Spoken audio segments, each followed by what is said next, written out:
There's no way to discuss this. It's ossified. You can't convince the other side that it's real. But we see it today. A good example over the last few years has been the whole issue of open borders. So for the first 3 years of Biden's presidency, Right. I listen to NPR daily, and I've been listening since 1986. And I also take in Steve Bannon puts out his podcast 4 hours a day. I at night I try to take in a couple hours.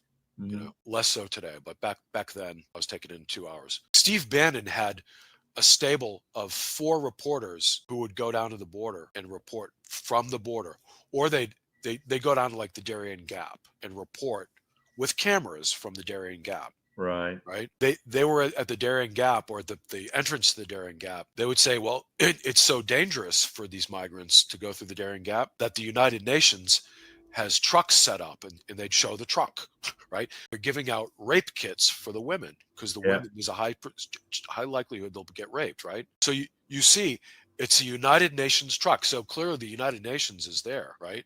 Right. Helping the migrants move toward the U.S. border, right? Yep. You also see how much risk they're being put at, the migrants are being put at, because they have to give them rape kits. Basically saying, oh, we know you're going to get raped, so here, this might help you out when it happens. So, right? So that's what you're getting with Steve Bannon's show, if you watch it, right? If you listen to NPR for 3 years, you had no idea that there was an open border and this was happening.